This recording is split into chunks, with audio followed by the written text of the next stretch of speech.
Welcome to PBI Radio. It's Chris Guns, and my guest for this segment, Ava Knight. She's preparing for her biggest fight of her career against Mariana Juarez, Barbie. She's going to her hometown in Mexico City, and it's going to be big. Big for ladies boxing and big for Ava. I'm sure she's thinking about it every second. She's been wanting this fight for some time, and I'm sure she's got a lot to say. Let's check out how Ava Knight's doing for her big fight with Barbie, October 13th. The lady of boxing, Ava Knight, big fight, October 13th in her hometown of Mexico City. You and Barbie Mariana Juarez are getting it on, finally. How exciting is it, and how'd you find out that the fight was done? I'm really excited because this is the fight that I've always wanted, fighting the number one girl. And, we found out, the promoter gave us a call after we thought we had a fight last time and said he had some good news. And we eventually found out we finally got the fight we wanted. Yeah, it's been a while. You've been wanting this fight. How big is this fight for women's boxing? I think it's big. I think this is the biggest fight for this year, maybe for a long time. It's not very often you see the top two girls fighting each other, that have been ranked the top two for a while. And she's the number one girl in a lot of different rankings, and I'm the number one girl in a lot of different rankings. And we're gonna find out who's the pound for pound girl. Yeah, we're already less than a month away. How do you prepare for fighting in such a high altitude against such a formidable opponent and not much time to the fight? Well, we got the news a little while ago, so I had been training before for the fight, a different fight, which got canceled. But once we found out we were going to be fighting in Mexico City, I knew that I was going to have to get that high altitude training. So right now I'm up in Big Bear, Bear City in Southern California, which is about 6,800 feet. So, we're not quite at Mexico City, but we'll be there soon, and we're going to Mexico City early just to make sure that we get everything down and my wind is good and that I'm in real good condition. Yeah. And do you kind of think that maybe she knew that the fight was going to happen before you found out? Of course. I always think that, especially with something like this. We've been calling her out, so we were sort of clueless, so they pretty much had everything, the balls in their court to choose and decide what and when they wanted it. And I'm pretty sure she was training hard before, we knew, and they were figuring it out, and they planned it all out, her home city and, an altitude that she's already been in. But, we're gonna be real prepared for that. It doesn't matter. Yeah, you've been fighting in Mexico often. You fought there many times. You told me once that they respect women's boxing more than they do here. But I'm sure, did you want to get Mariana Juarez out of her hometown? Did you try to? I did. When I told them before that I wanted to fight her, I told them specifically I didn't want Mexico City. And when they brought it up, that, it's really the only choice. It's either take it or leave it. So, I have to take it. But, if I could get her out of Mexico, it would be better, probably be on even ground, somewhere else. Not even America, even if it has to be somewhere else. But, just somewhere more fair. I know going into Mexico and her hometown, I'm going to get a lot of boos and maybe a lot of disrespect. But, hopefully my fighting is going to win over the fans. Yeah, she said she expects to knock you out. She's watching tapes and she sees things that she's going to exploit. What do you have to say about that? It doesn't really matter. Just like everybody else says, they have a game plan before they step into the ring. But it doesn't matter. Once you step into the ring, everything changes. I might be a different fighter today than I was yesterday, and my bad habits might be gone. I might have different habits, and I haven't been keeping up with the things she's been saying or the interviews she's been doing just because it doesn't bother me. It doesn't matter what she says. And you were at her last fight against Shindo Go. It was a close one in her hometown. Did you think she deserved that decision? Mariana's a great fighter. She's been around a long time. The fight that I watched, I thought it was close to a draw. Maybe I thought some of the scorecards were wrong, but I'm not going to say whether or not she deserved the decision or not. Not getting controversial. She does get hit, though, and you can't crack. Are you thinking to knock her out, too? That's the plan. I think all of us plan to knock our opponents out. I don't want to go 10 rounds. I'm training for it, and I'm training like hell. But, my plan isn't to go 10 rounds because getting a decision in Mexico is going to be very hard. So we're training really hard, and we're working on that power shot. And she wants to move up in weight, but you have to respect the fact that she's not going to move up until after she fights you. She is a warrior. Why will you win this fight? I think right now I'm more hungry than she is. She's been around a long time. She's got her respect. She's done what she's had to done, made her fame, and I think right now I'm just itching for my respect. I really want to make sure that people know who I am, not because of what I look like or how I talk, but how I fight. And I think being in the ring with her is gonna prove that. Yeah, she didn't lose in over 5 years. Since then, she won 21 straight fights. What makes her such a dangerous opponent? What are her strengths? She's just a great overall fighter. She sits down and she thinks, and she picks her shots. The last fight that we watched, I saw a lot of things that I would be able to take advantage of, and I just think she's had a lot of fights. She's been in a lot of banging fights where she just goes at it, and fortunately I've been through a few, but not too many, and I think that's going to wear her down, and her age, and just me being younger, faster, and stronger. So you do think about the experience she has. She has 43 fights, and you have just 13. Do you worry about that at all? No, not at all. With experience is great, in this game, but I think at her age and at the time being right now, it might be her downfall because she's been through so many wars and it's taken a toll on her body. And you have some opponents in common. You both have draws with Elena Reed, and you probably both deserve the decision against Elena. Draws are more prevalent in women's boxing. You did say that to me once before, too. But your only loss was to Ana Maria Torres, and she lost her 2 out of 3 fights with Ana Maria Torres.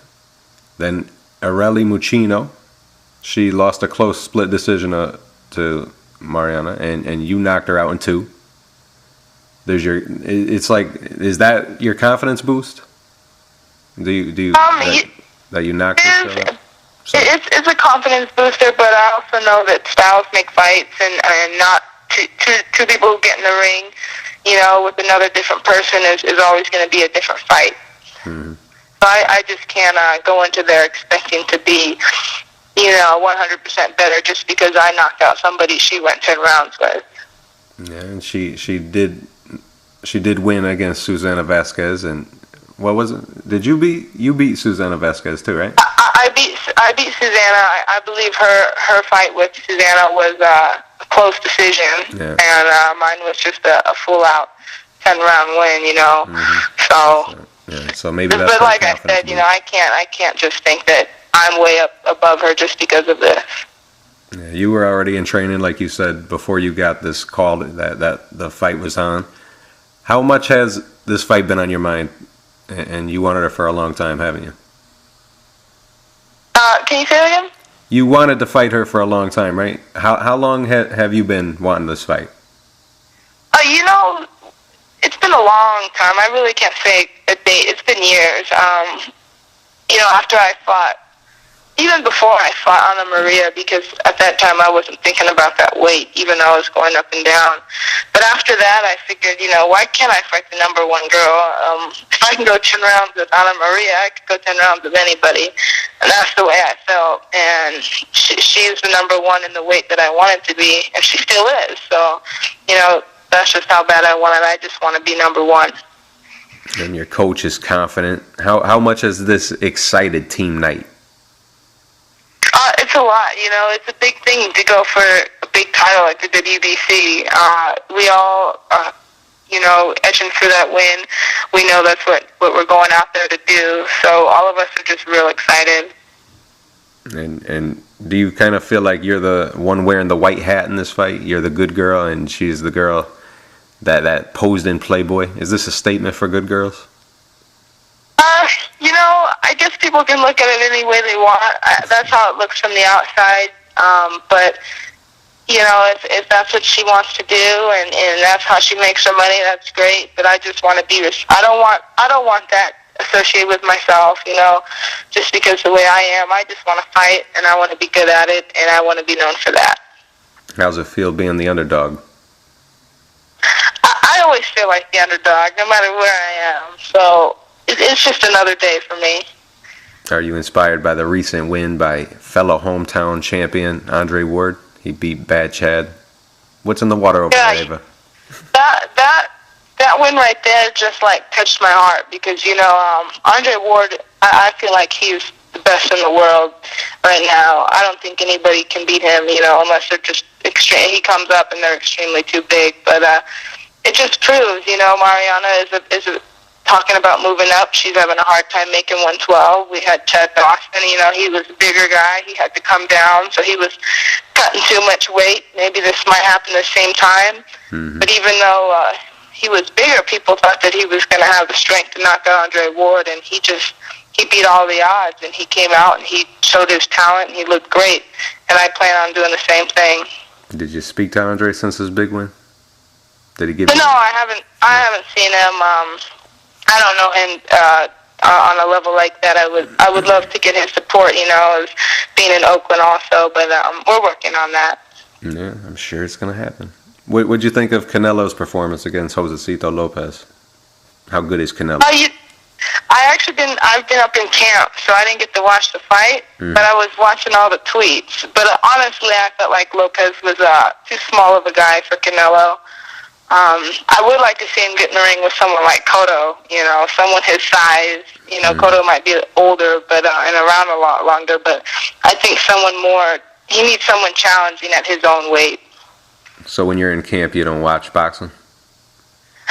I'm really not a huge boxing fan. I didn't come into the sport watching it, and I watch it when I feel that it's something that I should watch, but since I've been out here and I'm sort of secluded in the mountains with no cable, I'm kind of cut off and no internet. Jeez, that doesn't sound fun. It sounds lousy. Camp is hard, I'm away from everybody and my loved ones and my family, and it's hard. It's hard to be in camp and be secluded just for this one fight, But this is what I have to do to be a champion. Now, as a girl, does that make you more sad or more mad? I think it's a little bit of both. I know people think women are emotional, and we are, but sometimes that brings out a different kind of rage. That's true. Mm-hmm. What do you think of Chavez's lack of professionalism during training? We see him standing Freddie Roach up, not showing up to the gym, and then having Freddie go to his hotel room to box in like a makeshift space that they make in the living room. Like, what would your coach tell you if you tried to do that to him? My coach would to the curb. I think Chavez is a little too confident after all his last fights. He was getting comfortable where he was at, feeling that he could beat anybody, and he probably felt the same way this fight, doing what he was doing, and it just ended up that it wasn't enough this time. He was in there with someone who was real, even though it came out in the last round, and he pulled some heart out that last round, but it wasn't enough. And of course, it's going through the news right now. Boxing, since the whole world of boxing knows since yesterday that Chavez was smoking marijuana. Now, after the 12th round near miracle, like in retrospect, if he did actually knock Sergio out, how pissed off would you be, or your coach be at you if this was you? I mean, you fight, you train all that time, and then you do that. Like, how unprofessional is that? And how long is it going to take Chavez to actually remake his image? My coach would be ticked off. Pretty sure about it, but your coach really can only influence to do influence you to do what he wants to do, but and ultimately you have to do what you want to do. And if that's what Chavez wanted to do, he felt it was more important than him being up in the gym at the right time and making schedules. So it's awful to see something like that, and hopefully Chavez cleans up his act if he wants to be a champ again and do it right. Yeah, it's strange. I mean, he never tests positive, and then he has the biggest fight of his life, and that's what he does. Bizarre. I'm sure you're not smoking any marijuana preparing for Mariana. But of course not. I don't understand how people can do it. I think that if you would do something like that, you couldn't even get in the best shape as you could, and I guess it just showed that that's true. Yeah. But as far as being an athlete goes and being so young, is it tough for you to give up a young person's lifestyle? Do you usually party when you're not in training? And how important is it to act with some class and be a positive role models for girls and even some boys to see? I'm not a real party person per se. I might go out and have a few drinks, with my fiance or his family or something like that. But it's not like the big lifestyles that I see these big-time boxers do, big-time Las Vegas, but maybe it's because they have money to throw around, and it's a different case for women boxers. But I feel like I have an obligation for young women and little girls to show a positive example that this is what we need, this is what we have to do, and this is how we're going to do it to make it to the top. Yeah. Do you have any plans for after boxing? I mean, you're kind of cute. You're looking. Are you looking at acting or modeling after you hang up the gloves? I wouldn't mind if it was reasonable and respectable. But my biggest thing is I want to go to culinary school and ultimately open my own restaurant. That's my big thing. Wow, so you could cook. What do you cook? What do you like cooking? Well, right now my big thing is Mexican food, and I'm trying to broaden that out. I'm cooking a little soul food, getting into Italian, so it's just working out. I'm just trying to find what I do best. How long do you want to fight for, and do you have any timetable set? I think my plan to fight is to fight until it's unreasonable, until it looks like I should be hanging up the gloves, and I feel like it. I don't want to take too much of a banging, but I do have the heart of a champion, and I want to be out there and fight my heart out. But I think I'll know when it's time to hang them up. You said you like cooking, and what else do you like doing when you're not training? I don't really do a whole lot. I'm pretty lazy, laid back person. It's just usually me and my dog, and we spend a lot of time together. That's why boxing really to me isn't too bad. I'm always by myself. I'm such a loner that even though I'm here in camp, it's hard to be away, but I'm sort of used to it, so it's not too bad. And you keep your fans up to date on Twitter, right? During training? Yeah. I'm always on Twitter and Facebook as much as I can be. I try and stay in touch with everyone and the people who write me. So, I have to stay connected with the fans that support women's boxing. That's it. So follow Ava Knight, everybody. October 13th is coming quick. The Lady of Boxing, Ava Knight, in the biggest fight of her career so far against Barbie Mariana Juarez. A must-see fight. I know you're going to do great, Ava. Good luck, and I can't wait to see the fight. I'll be rooting for you. Win, Ava. All right, thank you.